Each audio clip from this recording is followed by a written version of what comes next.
Hello everyone, it's Tendad, and today I thought I'd do another video about 20 more games that I think will be rare on the Switch one day.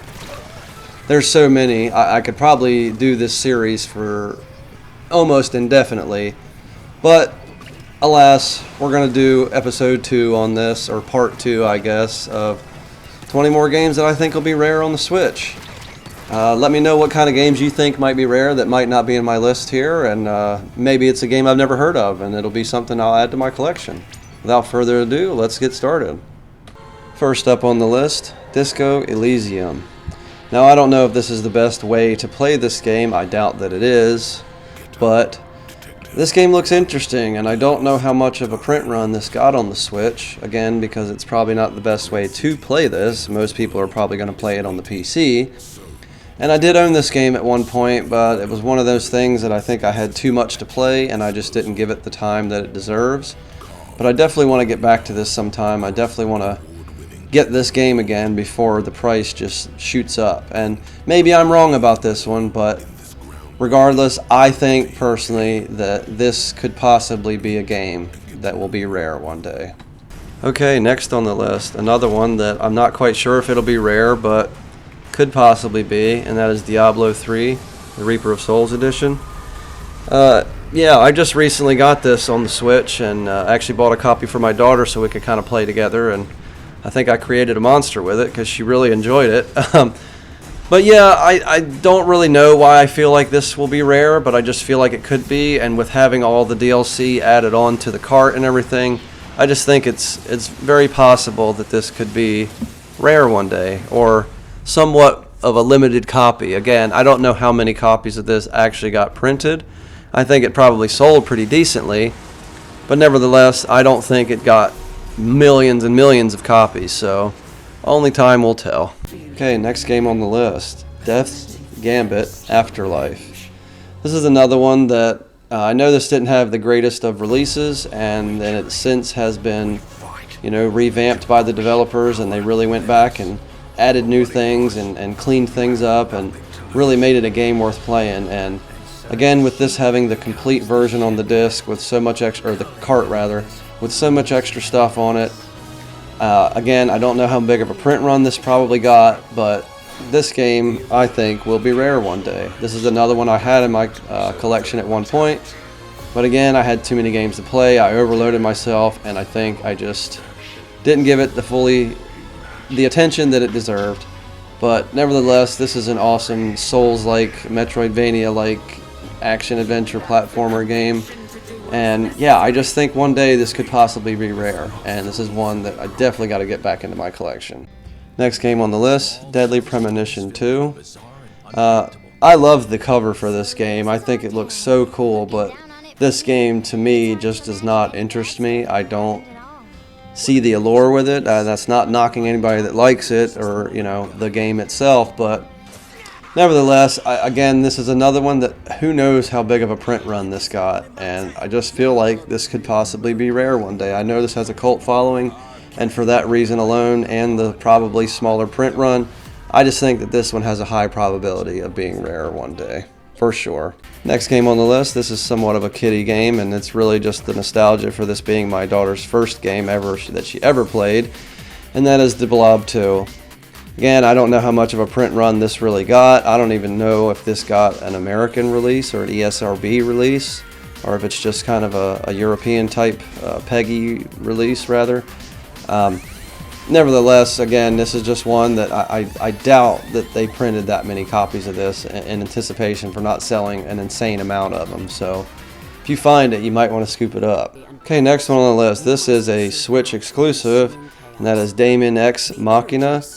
I don't know how well this game was received. I don't think it got really critically acclaimed, or it wasn't really critically acclaimed, and I don't think it probably had, again, a big print run. I'm sure in the couple millions, but probably not much more than that.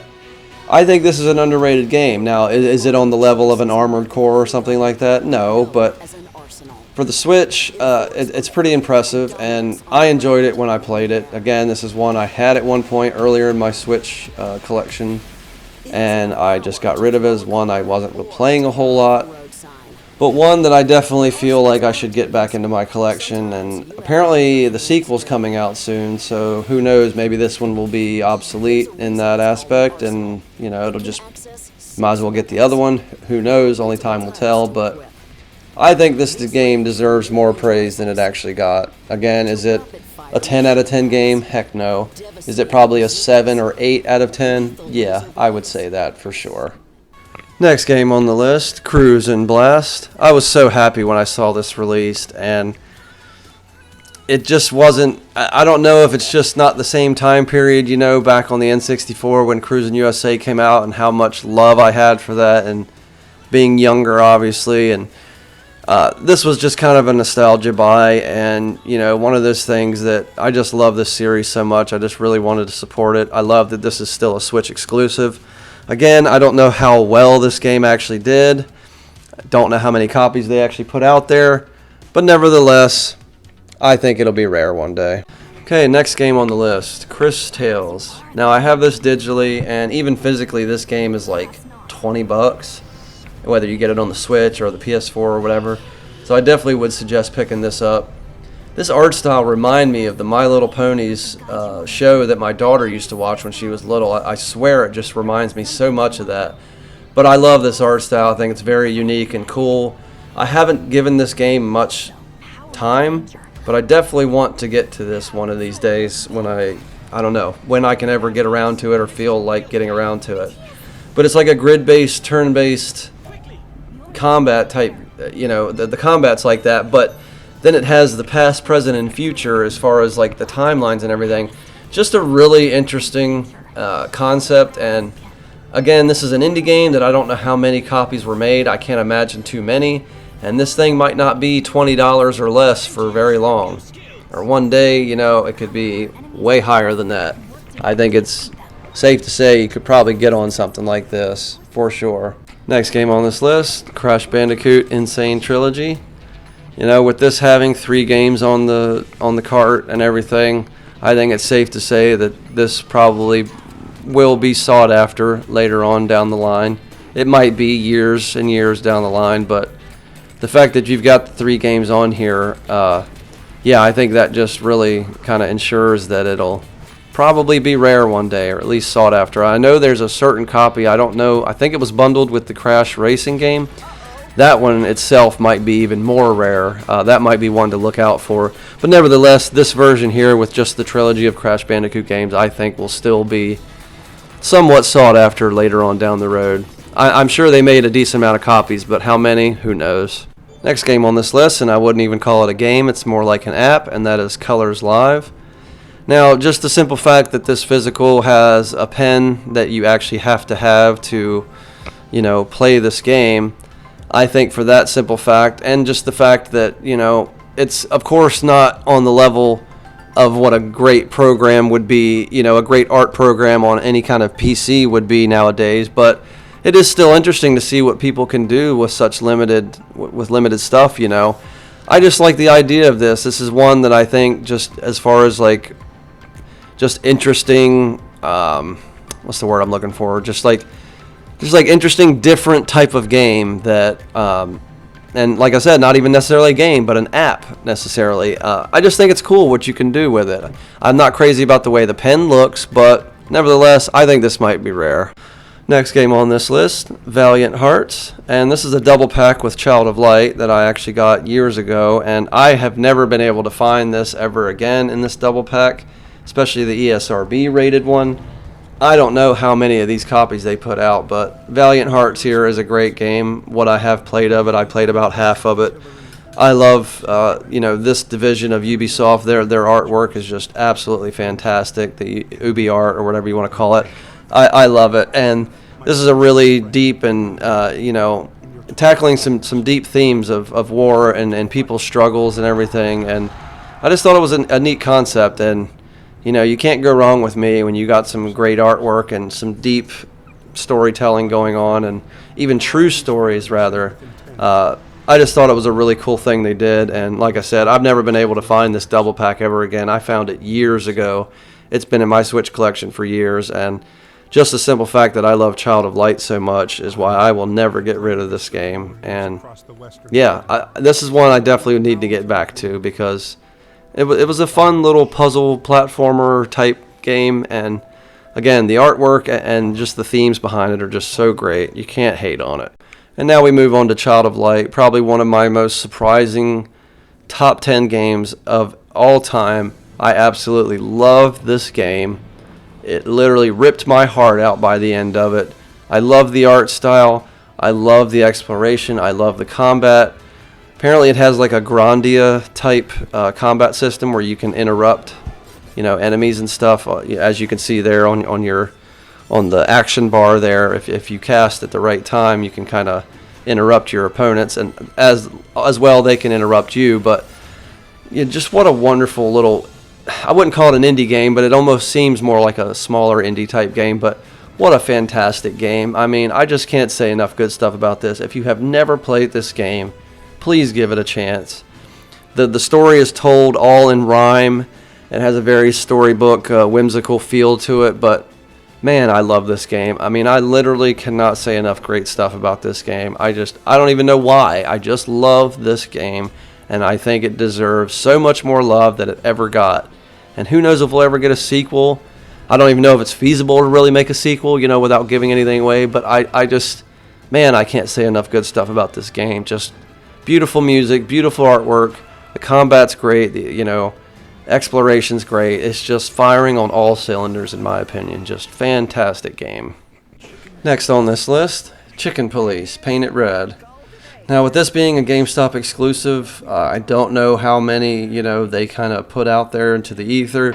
This is another one that I think, I just love, the style of this, the black and white and just the animal, the humanoid characters. And it was a cool little noir cop drama type story, and with some great humor in it, even some adult themes and adult language and stuff. I can't say enough good stuff about this. I think this one is definitely underrated as well. It's not for everyone. It's kind of like an old school point and click type game.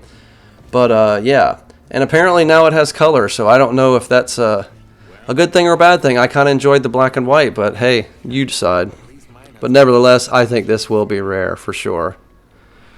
Okay, the next one on the list, Catherine, Full Body. I have never played this, but the simple fact that this is a cartridge-based Atlas game should be enough for anyone to realize that you should probably get this before too long. Now, I don't know how crazy I'd be about the gameplay in this. As far as the social aspect and the managing the relationships and everything, I think that might be fun, knowing that I've played the Persona games. But from the platforming sections and the puzzle sections, it never really grabbed me and made me feel like, man, I really got to play this game. But nevertheless, this is about games that are going to be rare. So I truly think this game will be rare, if you know anything about Atlas cartridge games. And the next one, Cadence of Hyrule. This is such a unique game too. I don't know how many of these got made, and I know this was kind of a partnership with Nintendo. It wasn't full-on Nintendo, but the fact that Nintendo let this happen is so fantastic. And I don't know how many copies of this really got made, how much Nintendo was really behind this. I mean, I know they put some money into it, obviously, and helped, but how much did they really allow to be printed is another question, so only time will tell if this one will be rare, but I think it's a cool concept, and it very much has a possibility of being rare, for sure. Next up on the list, I'm just going to put the whole Bayonetta trilogy on there. I know there was a time that you could only get Bayonetta 1 through like a collector's edition of the second game, but nevertheless, I think as far as, Nintendo exclusives, I think that this has a high chance of being rare, all of these games. And I know 1 and 2 have been on other systems, but it's very possible. And the next game on the list, the Banner Saga Trilogy, another trilogy of games. And now these are all on one cart, I believe. I'm not sure if there's any downloads, but nevertheless, I've always heard such great things about these games. I know there's, ways to play this where, you lose characters in battle and they're gone forever. Or, you make decisions and your characters are just gone. I've heard the writing in this is great. The art style looks great to me, and I don't know if I'm crazy about the actual gameplay aspect of it, but I feel like it could grow on me. But nevertheless, I think this one will be rare too. The next one on the list, Among the Sleep. This was one that I had at one point, and I haven't seen this too much. It wasn't too expensive, but you just don't see this on store shelves a whole lot. So again, I don't know how many copies of this really got printed, but it's an interesting concept. You know, you're kind of a toddler that, you know, it's interesting because of the way children see things and, you know, the way they kind of play on that in this game, that things that might not necessarily be scary in real life are scary for this little child. And I just thought it was an interesting concept and a game that I would really like to get back to. And again, it's being a horror game. Those always typically go up in price eventually, so I would keep your eye on this one. Might be an unexpected one, but I think this could possibly be rare, for sure. Okay, next on the list, the Aleste collection. Now, I know this only has a physical through Play Asia, you know, the Asian, I guess it'd be the Japanese copy, I believe. But nevertheless, this being a collection of games, I think that this could be sought after eventually as well. Now, it might not be on the same level as what an ESRB game would typically be, but nevertheless, as I said, I think this definitely has the potential to be a sought after game, especially some of these. I think one of these Game Gear games that's on here was never released. Don't quote me on that, but regardless, just having a collection of games like this is just awesome, and it just, to me, has a high probability of being rare, for sure. Did I mention cartridge-based Atlas games? I thought so.